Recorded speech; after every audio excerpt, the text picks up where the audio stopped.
Gimana sih Pak mulai buat channel YouTube untuk YouTuber pemula? Bagi tipsnya dong. Nah, ini kemarin ada yang tanya sama gue kayak gini ya.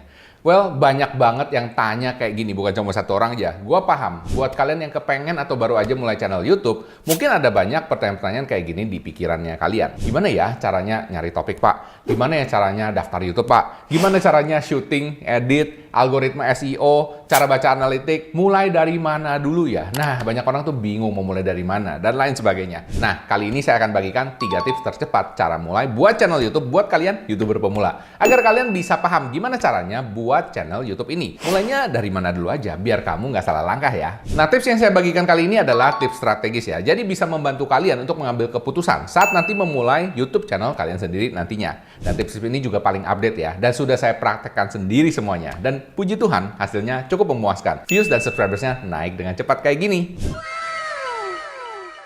Nah, simak baik-baik video ini, mungkin aja ada hal-hal yang kelewatan yang belum kalian praktekkan. Nah, saya berharap semoga sesudah kalian praktek, hasilnya itu masih bisa sesuai dengan harapan kalian. Gimana guys? Kepengen juga mulai buat channel YouTube yang bisa dapat banyak views dan subscribers kayak gini? Kalau kepengen, langsung aja klik like video ini ya, dan share ke WA kamu sendiri, biar nanti gampang ingetnya. Dan by the way, tips nomor 3 itu adalah rahasia channel saya ini bisa dapat banyak views dan subscribers seperti sekarang ini. Gimana? Udah pada siap? Yuk, langsung aja kita belajar jadi content creator sukses bareng gua, Michael Sugiarto. Let's go!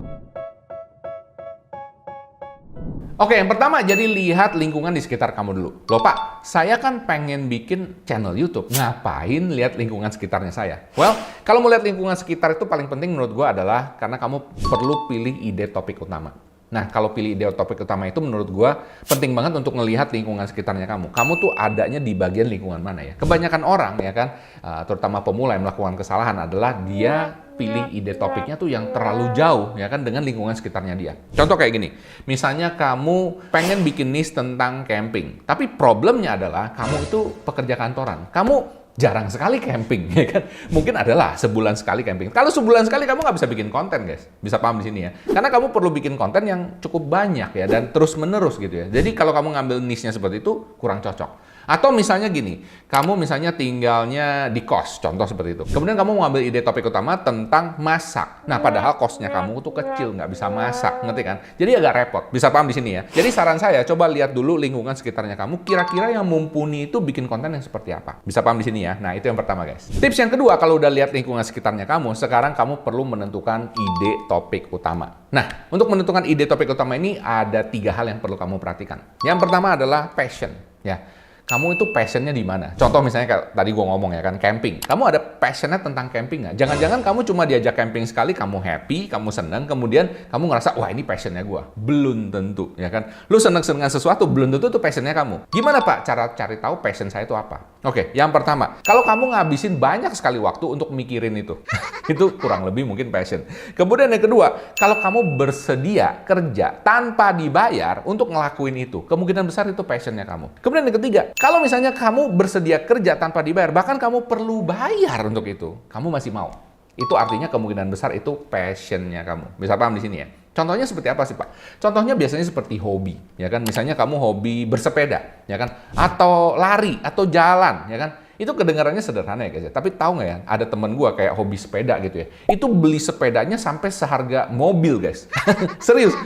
Ini sepedanya bisa seharga mobil ratusan juta, guys. Kenapa? Passionnya dia di situ. Tiap hari mikirin itu, mau jalan kemana dan sebagainya. Ya kan? Itu mungkin passionnya kamu. Jadi kalau misalnya kamu udah ketemu passion kamu, ini cocok banget untuk bikin konten. Kenapa? Karena kalau di passion kamu, misalnya kamu buang uang, ya kan? Dibikin konten ini kamu bisa menghasilkan uang. Kenapa enggak ya? Jadi klop kan? Nah, udah ketemu passion kamu apa? Kalau udah ketemu passion kamu, tolong dong tulis di komen. Saya pengen tahu juga ya. Biar teman-teman lain juga bisa semangatin kamu. Nah, yang selanjutnya adalah skill. Kalau skill ini menurut gua, ini tergantung dari kamunya sendiri ya. Nah, cuma don't worry, karena skill ini bisa diasah ya. Contoh misalnya, skill kamu untuk masak. Ya kan mungkin dulu kamu pertama kali belajar nggak bisa, tapi pelan-pelan lama-lama karena sering bikin konten dan mau nggak mau kamu lama-lama jadi bisa. Ya, sama ya, paham ya? Sama kayak naik sepeda, ya, olahraga, dan lain sebagainya. Ya kan, apapun yang pengen kamu bikin. Skill itu bisa diasah, ya kan? Asal kamu fokus dan ngerjain hal itu terus-menerus sampai kamu jago. Oke, next selanjutnya adalah money, ya kan? Nah, kalau money ini menurut gua penting ya. Kalau misalnya kamu passion, keluar duit terus, ya kan? Kemudian kamu punya skill dan lain sebagainya, tapi kamu keluar duit terus.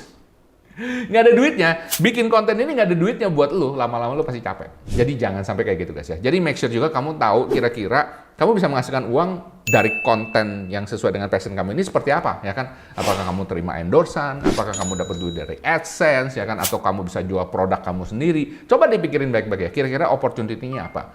Nah, cuma menurut gua, biasanya sih opportunity seperti ini akan datang dengan sendirinya, ya kan? Sejalan dengan pertumbuhan akun atau channelnya kamu. Biasanya tuh banyak yang nawarin dan lain sebagainya. Kadang-kadang kebuka, kenapa ya nggak bikin A? Kenapa nggak bikin B? Bisa paham di sini ya? Oke, kita lanjut ke tips berikutnya yang menurut gue juga tidak kalah pentingnya. Dan menurut gue ini di awal-awal buat kamu penting banget. Nah, buat kalian yang serius mau belajar lebih dan dapat update terbaru dari saya setiap hari. Yes, setiap hari. Mau nggak kalau kalian bisa ngintip insights dan kegiatan harian saya dan tim? Saya akan share ini di channel Telegram Pejuang Konten VIP. Awalnya saya pada saat buat channel Telegram ini sih sebagai catatan ide dari saya sendiri yang banyak banget dan belum sempat dibikin konten. Kemudian ide-ide saya ini saya share ke tim agar mereka juga bisa dapat insights dan inspirasi yang sama seperti saya. Sekarang, kamu juga bisa dapat catatan ide saya juga. Sama seperti tim saya di channel Telegram Pejuang Konten VIP ini. Jadi bayangin ya, kayak kamu kerja satu kantor bareng saya dan tim setiap harinya. Asik banget tuh kan? By the way, disclaimer dulu ya, ini bukan kelas dan hanya satu arah aja. Jadi nggak ada diskusi. Jadi saya akan share insight-insight berharga dari hasil riset saya tentang cara membuat konten YouTube. Ada studi kasusnya nanti, ada strategi konten, dan update algoritma YouTube terbaru. Nah, modelnya kayak gini guys ya. Kalau kamu lihat di sini Pejuang Konten VIP nih, gue tulis gini. Kemarin pas browsing-browsing ketemu beberapa video yang judulnya itu keren banget. Bener-bener bikin orang kepo dan cocok buat video long banget. Nah, ini guys ya.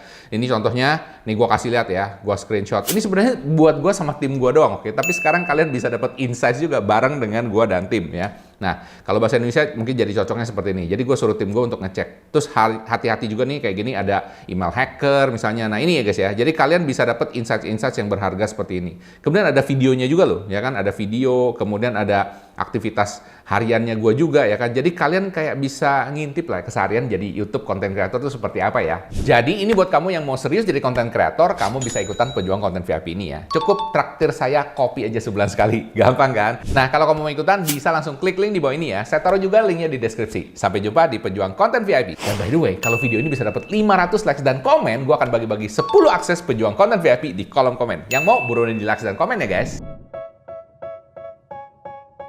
Oke, tips mulai channel YouTube buat YouTuber pemula selanjutnya, menurut gue ini juga tidak kalah pentingnya, adalah jangan terlalu idealis.